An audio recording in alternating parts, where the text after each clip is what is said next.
Welcome to the Depth Dive. Today, we're really plunging into the grim darkness of the far future, specifically the twisted heart of the Chaos Space Marines. Yeah, it's quite a topic. Definitely. We're going to tackle some big questions about these guys, like how did the Emperor's absolute finest warriors, these paragons, end up becoming the galaxy's most messed up villains? It's a huge fall from grace. And what's the real cost? You know, the horrifying price of that power when serving these dark gods means... Right. Well, eternal damnation. No going back. None at all. Plus, can something like a truly awful disease actually become a blessing on the battlefield? Seems counterintuitive. It really does. But we'll get into that. Prepare yourselves, because we're going to offer some, I think, unparalleled insight into these fallen heroes, the Heretic Astartes. And their dark allegiances. Exactly. We'll dig into their corruption right from the start, their origins, Okay. all the way to the chilling consequences of the choices they made. Okay, so where does this horrifying journey begin? Back, way back, 10,000 years. That's right. The Chaos Space Marines, or, Heretic Astartes, Traitor Legions, they've got a few names. Grim ones. Very. They're a core faction in 40K, a big part of the wider forces of chaos. Yeah. But yeah, before all that, who were they? They were Space Marines, the Emperor's own. The Adeptus Astartes, yeah. Humanity's superhuman defenders. Yeah. But then came the Horus Heresy, a massive civil war that just ripped the Imperium apart 10 millennia ago. And that's when they turned. That's when some of them turned. They chose chaos, sided with the ruinous powers, a decision that, well, damned them forever, bound them to this path of war, corruption, and losing everything they once were. And this corruption, it's not just metaphorical, is it? Like, what does serving these powers physically do? Oh, it's absolute literal. They went after power, immortality, the whole dark package. Yeah. And over thousands of years, the warp energies they serve have twisted them. So not just in their heads. No. Their bodies warp. They get infused with unnatural demonic powers. They're still genetically boosted, armored, got nasty weapons. But now they also have these strong psychic abilities. Drawn from the warp, this space hell dimension. Exactly. The warp is the source of it all. It's this parallel dimension, a psychic nightmare realm. Which brings us right to the Chaos Gods. Who are these entities? Where do they come from?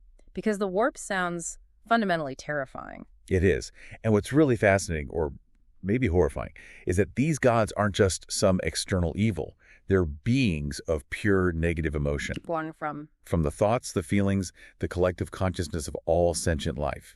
Humans, aliens, everyone. Their strongest emotions, especially the dark ones, hate, lust, despair, ambition, they echo in the warp. And create these gods. They coalesce into these entities, yeah. And they're demons. It's like this awful feedback loop. Our darkness fuels the things that want to destroy us. That is deeply unsettling. Okay, so who are the main players? The big four. All right, the four main chaos gods who hold the most sway. First, you've got Khorne, the blood god. War, rage, bloodshed. You got it. His followers, all about the chant, blood for the blood god, skulls for the skull throne, pure violence. Simple, brutal. Then there's Nurgle. He's the god of disease, decay, pestilence, often shown as this bloated, rotting figure. And he blesses his followers with diseases, the ones we mentioned. Exactly. Horrific diseases that somehow make them incredibly hard to kill.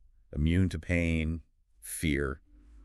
It's perverse. The paradox, right. Turning a curse into a battlefield advantage. How does that even work? It's this grotesque acceptance of decay. Nurgle's followers, like the Death Guard Legion, they see their illnesses as gifts. Makes them almost invulnerable. So they just soak up damage. They feel no pain, their bodies are tough, bloated, and their touch spreads contagion. Weakness becomes this incredible, relentless strength. Then number 3 is Tzeentch, The changer of ways. god of change, mutation, magic, sorcery, but also intrigue, deception. His plans are notoriously complex, always shifting. His demons are bizarre. And finally, Slaanesh, the god or goddess of excess. power. Pleasure, pain, sensation in all its extremes. And Slaanesh has that really unique origin story, doesn't it? I find this part kind of mind-bending. It's not like the others. You're absolutely right. It is striking. Unlike the others who sort of gradually formed over millennia from galactic emotion, Slaanesh was created. Created by mortals. Specifically, catastrophically, by the ancient Eldar race. Their entire civilization fell into this spiral of extreme decadence, pursuing every sensation imaginable. And that birthed a god. Literally. Their collective psychic indulgence reached a critical point, and boom, Slaanesh was born. A psychic scream that tore reality caused the fall of the Eldar Empire. Wow. So mortal actions can literally create cosmic entities in this universe. It's a terrifying thought, isn't it? Shows the power and the danger of collective consciousness, especially its darker side. A stark reminder. Absolutely profound and disturbing. Okay, so these gods, they have their favorite legions, right? They're sort of living nightmares who embody their philosophies. Let's get into some of those specific legacies of betrayal. For sure. Many of the original Traitor Legions dedicated themselves to one god, taking on their traits, like the World Eaters. Horns guys. Yep. Right? Fanatical followers. Yeah. They literally have these implants, the butcher's nails, that drive them into a constant state of blood-crazed fury. So pure savagery. Total berserkers. Almost exclusively close combat. They actually disdain sorcery, have no psychers. On the tabletop, it's all about ultra-violent infantry, like Khorne berserkers just getting stuck in. All offense, zero subtlety, just raw aggression. Pretty much sums it up. Then you have the Death Guard, loyal to Nurgle. The resilient ones. Exceptionally durable, yeah. Because of their diseased flesh, they're often seen as these slow, unstoppable juggernauts. They have this signature ability, disgustingly resilient. Which lets them just ignore wounds. Some of the worst wounds, yeah. Damage that would vaporize other warriors, they just shrug it off. It's like we said. Yeah. Imagine a legion's so devoted to decay, they become almost invincible. Their diseases are like shields. That really paints a picture. Okay, what about Tzeentch, the master of change and magic? That would be the Thousand Sons. Highly psychic. They were once these intellectual giants, but a magical catastrophe basically doomed them. So now they're all sorcerers. Mostly, yeah. Heavily reliant on psychic powers. Even their basic troops, the Rubric Marines, they're tragically just suits of armor filled with dust, animated by sorcery. Still incredibly tough, though. Wow, just dust. And they're known for being mobile, hard to kill, often shimmering with warp energy. And then the ironically named Emperor's children, they follow Slaanesh. Indeed. The irony is thick there. They were once paragons of perfection, even bore the Emperor's own symbol. But they fell hard to Slaanesh. Obsessed with excess. Utterly. Extreme sensations, pleasure, pain, the whole spectrum. They're known for their noise marines. Noise marines. They use these horrific sonic weapons, blasting noise that's somehow both blissful and agonizing, turns perfection into perversion. Grim. And what about the most famous or infamous Legion, the Black Legion? They don't follow just one god, right? Correct. They're unique. They follow chaos undivided, basically, giving allegiance to all the gods, or none in particular, leveraging them all. Led by Abaddon the Despoiler, probably the most feared Chaos Lord. And here's a bit of crucial history, a real game changer.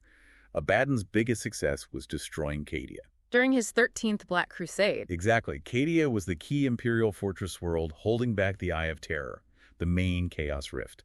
Its fall was monumental, a universe-shattering event. Really showed the power and threat Abaddon represents. Absolutely. Cemented his legacy and the existential threat Chaos poses. It's clear the Chaos Space Marines are a terrifying force. But they're not alone, are they? The forces of Chaos is bigger than just them. Oh, much bigger. It's a whole super faction, a real nightmare coalition. You've got the Chaos Daemons. Pure warp stuff. Pure psychic energy, yeah. Sentient embodiments of the Chaos gods themselves, spilling out of warp rifts. Then you have the Chaos Knights. Like Imperial Knights, but evil. Basically. Heretical versions of those giant war machines. Fallen nobles piloting demon-infused walkers. So even technology gets corrupted. Definitely. Which brings us to the Dark Mechanicum. Traitor tech priests who ditched the Imperium's machine cult. What's their goal? To fuse technology with warp powers, create grotesque demon engines, stuff that breaks the laws of physics. Truly horrible creations. And then there are the regular humans who fall. Countless numbers. The lost of the damned. Cultists, mutants, renegade soldiers. They don't belong to the main legions but follow Chaos. Often used as just a massive, expendable horde. Cannon fodder for their dark masters. A truly diverse and horrifying collection of forces. Okay, we've covered the lore, the origins, the allies. How does this all play out on the tabletop? What's it like commanding Chaos Space Marines in the game? Well, they really reflect their lore. They're an aggressive army, but also temperamental. Temperamental, how so? Their core mechanic is often something like Dark Pacts. You make a deal with the Chaos Gods mid-battle. For a power boost. Exactly. A surge of demonic strength, maybe better shooting, tougher defenses, huge tactical advantages. But there's always a catch. Ah, the fine print. These pacts can backfire horribly. You might suffer wounds yourself, lose control of a unit, or worse. It's a real gamble, high risk, high reward. Fits the theme perfectly. What about their units? Their core is usually legionaries, the basic Chaos Marine, supported by specialists like Havoc Gunners for heavy weapons, Raptors with jump packs for fast attack. And those cultists you mentioned. Yeah, Chaos Cultists. Often used as cheap screens, objective holders, basically human shields. Plus they bring demon engines, possess tanks, walkers, that kind of thing. So what are their biggest strengths and weaknesses on the table? Strengths. Definitely deadly in melee, especially their elite units. Yeah. And strong psychic powers, particularly for legions like the Thousand Suns. They can hit really hard up close or with magic. And the downsides? Weaknesses. Well, sometimes they lack the sheer volume of reliable long-range firepower compared to Loyalist Marines. And breaking through really heavy armor consistently can be tricky without relying on specific units or those risky dark packs paying off.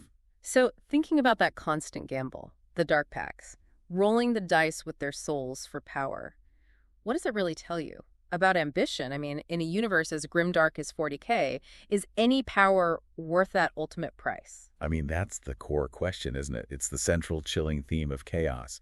They embody that ultimate temptation. Power dominion offered as a shortcut, but the price is damnation, endless war, losing yourself completely. A grotesque transformation. And the dark packs in the game, they just mirror that original choice they made 10,000 years ago.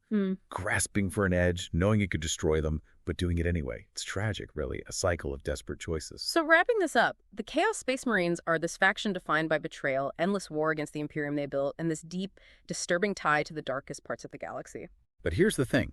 For players, for collectors, while they are the ultimate villains, their sheer variety is compelling. God-specific units, demon engines. It offers huge customization potential. And a rich, dark story. Exactly. And that gameplay mechanic, the dark packs, the risk, it makes for a really high-stakes, engaging playstyle. It rewards being daring. You're wielding immense power. Knowing it might just blow up in your face. It perfectly captures that theme of dangerous temptation, the cost of ambition. It's why they're one of the most iconic and, frankly, interesting factions in 40K. What a deep dive this was. Into the Heretic Astartes, the dark heart of chaos. Thanks for joining us today as we explore these truly formidable fallen warriors. It's a universe where choices matter. Eternally. I hope you reflect on these dark paths the choices made and how they ripple across a galaxy consumed by war. We really hope you gained some unique insights today. Maybe you saw the grimdark future in a new light, and hopefully had some fun too. Always important. If you enjoyed this deep dive, let us know your thoughts. Please subscribe for more explorations and maybe leave a review. It helps build the deep dive community. We appreciate the support. Absolutely. Until next time, stay curious, keep digging deeper, and explore the vast cosmos of knowledge out there.